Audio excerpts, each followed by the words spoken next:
Well, you see, when you talk about the right-wing talk show hosts, believe it or not, I'm a thinker. I'm what you call, what they say, moderate. You know, I hate those labels. But I'm a thinker. And I look at these guys, and they're like religious leaders. They have their little clique. And you must remember something when you listen to them. These guys got to pay their rent. They got to eat.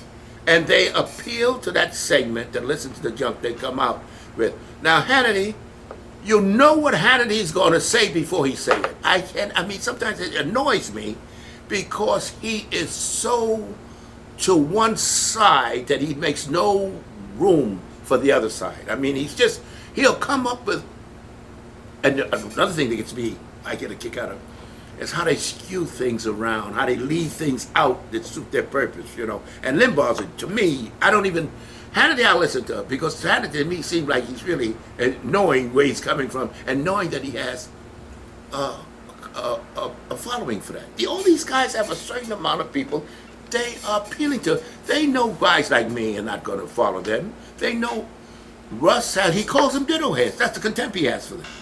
He knows, imagine calling your listeners ditto heads. Because he knows anybody listens to that junk he's talking, got to be a ditto head. They don't think. And this guy, the things he say. Now, he says this sort of my ear that it was a racist. Because she says that her background influenced her decisions. Now, if you say a person, then you know, Alito had said that. One of the Supreme Court justices said the same thing. I didn't think that Obama had a chance because of my background. Not that I had anything. My background influenced everything, and every one of those right-wing guys on the court are making rulings based on their backgrounds, and everybody does. Your background has a lot to do with how you make your decision, but that doesn't make you a racist, or that doesn't make you make you unable to make a decision. But to say that a person is a racist, but to say he says that purposely, and that's what angers me. He says it's because he knows he's going to rile up that crowd that he has that follows him. He knows that. He knows. See, I respond to it just like he wants me, because he don't need me. He knows I'm not going to listen to him. But he has a following that feeds on that. And the man is a millionaire because of it. All of these guys, Hannity and all these fellas, so I don't really blame them. I just get so annoyed because I'm so into it. And I want you to tell them, hey, be even-handed. They're not even-handed. And liberals don't work. Because see, one thing now, this is the one reason why I'm so torn between conservatives and liberals. Liberals moan and groan too much and blame everything and everybody but themselves. One thing I like about conservatives, I believe in the death penalty, because I really believe that if you kill somebody, willingly kill somebody else, you don't deserve to live. You got to get a license to drive a car. You don't think you have a license to live in society with the human beings? If you have no regard for my life, you shouldn't be on this earth. Now, see, the conservative liberals going to take, oh, well, he didn't get any, his mother smacked him this morning, that's why he killed her. You know, I don't take that. He made a decision. And people don't understand.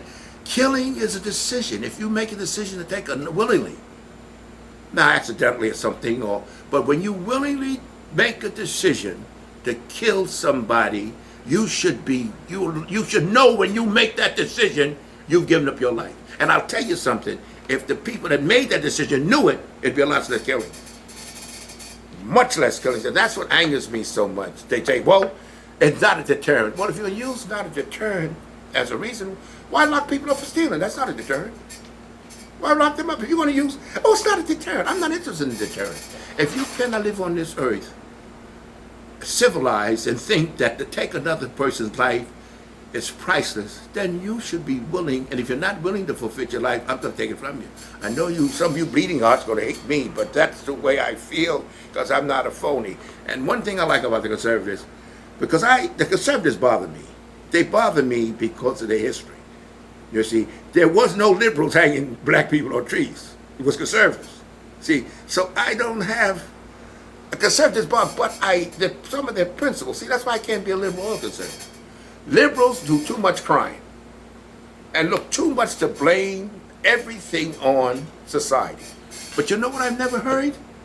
I never heard them give credit to society for Bill Gates, for Forbes, for Jobs, for none of the successful people is a product of society, only the losers. Oh, he's a product of society. It makes me want to throw up. Well, what society? Is it a different one from Bill Gates? No, he's a bum. And treat him as one. And that's the way I feel. I mean, see, I'm a nice guy, believe me. And I know people look at this guy, but it's true. I never heard them say Nelson Rockefeller is a product of society. But what else? You say society is the loser, isn't it? Why only the loser is a product of society? I'd like to know that.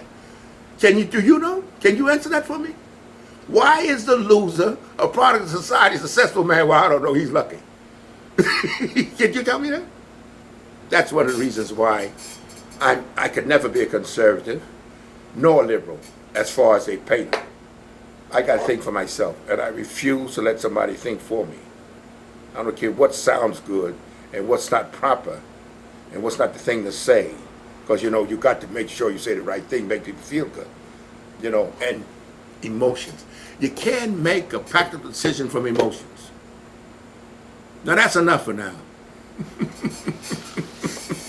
I'm awful. Why you get me talking a lot of shit?